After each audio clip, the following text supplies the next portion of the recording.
اس وقت ہمارے ساتھ ایمانی تجارت کے صدر مفتی جعفر طیار مقبول اعوان صاحب موجود ہے،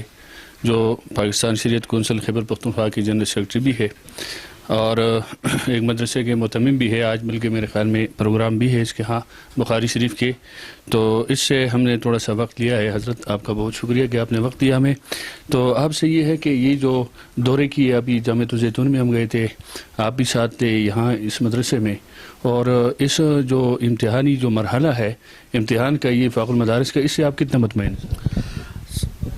سب سے پہلے تو آپ کا شکریہ آپ کے چینل کا کہ آپ کی وجہ سے پیغام تمام دیکھنے سننے والوں تک چلا جائے گا۔ ہم نے جامعۃ الزیتون کا جامعہ صدیقیہ ایبٹ آباد کا دورہ کیا، ایبٹ آباد اور ہزارہ کے مسئول مفتی حبیب الرحمان صاحب کی دعوت پر۔ بنیادی بات یہ ہے کہ ہمیں مختلف سکول کالجز کے اندر جانے کا اتفاق ہوتا ہے۔ جس طرح ان امتحانی سینٹروں کے اندر پرامن طریقے سے امتحانات کا جو انعقاد ہو رہا تھا، ہم نے نہ صوبائی لیول پر نہ ہی ملکی لیول پر اس طرح پرامن طریقے سے کسی بھی ایگزام کو ہوتے ہوئے کبھی نہیں دیکھا۔ اور دوسری جو ہمارے اکابرین وفاق کی جو ایک شفافیت ہے امتحانات کے انعقاد میں، نگرانوں کے تعین کرنے میں، پھر پرچوں کی ترسیل میں، پھر پورا جو سلسلہ ہے، یقیناً میں تو اپنے تمام اداروں کو، تعلیمی اداروں کو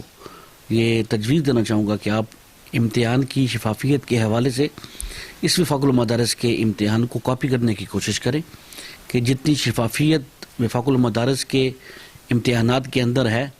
پرچہ لینے کے مراحل سے لے کر پرچہ چیک کرنے کے مراحل تک،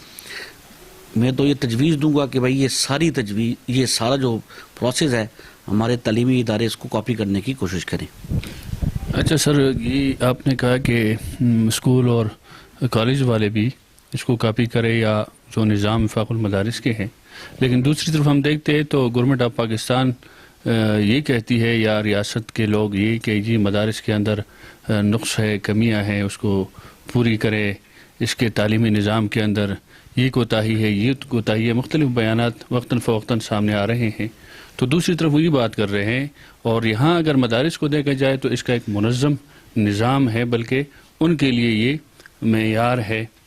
تو اس حوالے سے کیا کہیں گے؟ مجھے آپ کو بھی یہ بات میڈیا کے ذریعے پتہ چلتی رہتی ہوگی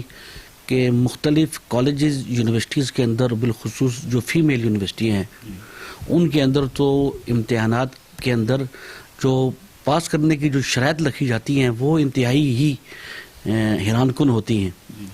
جس طرح مسجد مفتی صاحب نے بریفنگ دی کہ یہاں تو پرچہ چیک کرنے والے کو تو پتہ ہی نہیں کس کا پرچہ ہے نا،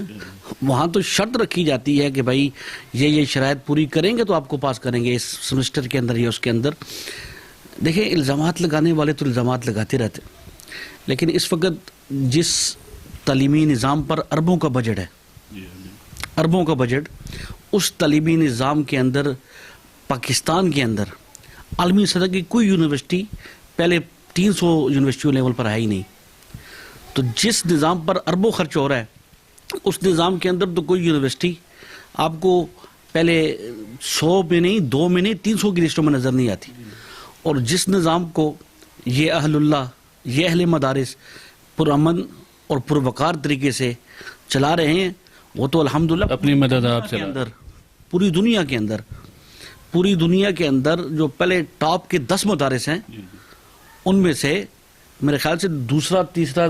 3-4 نمبر تو پاکستان سے آ رہے ہیں۔ اگر پہلا دارالعلوم دیوبند ہے، اس کے بعد عالمی رینکنگ میں پاکستان دوسرے تیسرے نمبر پہ آ رہا ہے مدارس کے حساب سے۔ اور یہ تو وہ ہے جو نیک لوگوں کے یا مخیر آزاد کے تعاون سے چل رہا ہے۔ جس پر حکومت کا خرچ ہو رہا ہے، وہاں تو ہمیں ایسی کوئی چیز نظر نہیں آ رہی کہ بھائی جس سے ہم تعلیمی میدان میں یہ کہہ سکیں کہ بھائی اس سے میرے ملک کا نام بچا ہوا یا اس سے میرے ملک کی ایک امیج بہتر ہوا دنیا کے ساتھ۔ لیکن وہاں میں یہ دیکھتا ہوں کہ ہمارے مدارس کے اندر آج سے 5-6 سال پہلے عالمی سطح پر ایک رپورٹ تیار کی گئی اور دیکھا گیا کہ بھائی پوری دنیا کے اندر سب سے زیادہ حفاظ کہاں تیار کیے جاتے ہیں، تو وہ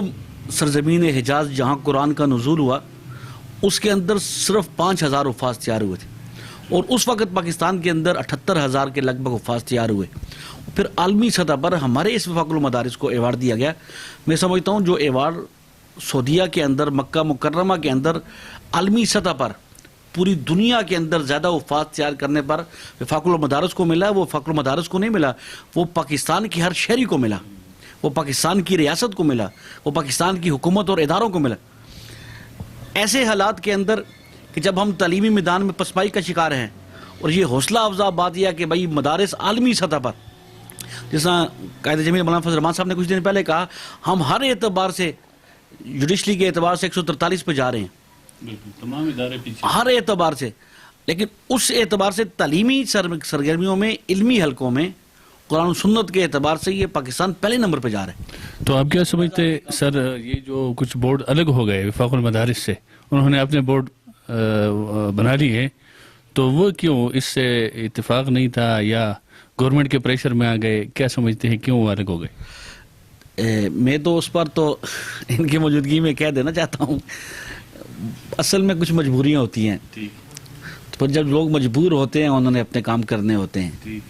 تو یہ دراصل جو بورڈ ہے نا، وہ لوگ تو 11 نظر آتے ہیں، لیکن ان کے ساتھ 11 مدارس ہمیں نظر نہیں آئے. وہ تو دعوت 30 لاکھ کا بھی کر رہے سر. نہیں، میں کہہ رہا ہوں وہ 11 جہاں جس وقت پیغام امن کمیٹی بنتی ہے یا کوئی کمیٹی، 11 لوگ تو نظر آتے ہیں کہ بھائی یہ بورڈ کے نما، اور ان بورڈوں کے اندر ایسے لوگ ہیں کہ جن کا ایک مدرسہ بھی نہیں. اور الحمدللہ وفاق المدارس کے کو 28 سے 30 ہزار کے لگ بھگ مدارس ہیں، تو یقیناً ایک بہت بڑا کردار ہے وفاق المدارس کا. اور پھر اس کے علاوہ میں یہ سمجھتا ہوں کہ وفاق المدارس کی جو قیادت ہے، شیخ الاسلام مفتی محمد تقی عثمانی صاحب ہوں یا قائد وفاق مولانا حنیف جریندری صاحب ہوں، یہ ایک تو وفاق المدارس کو، اور پھر دوسرا اتحاد مدارس دینیہ کے نام سے 5 بورڈوں کو جو جس طرح لیڈ کر کے چل رہے ہیں، یہ تو ایک پاکستان کے اندر ایک انقلاب برپا کر رہے ہیں. اور میں یہ سمجھتا ہوں کہ فلسطین کے ایشو پہ آپ دیکھیں یا پاکستان کے اندر کسی بھی مذہبی ایشو پہ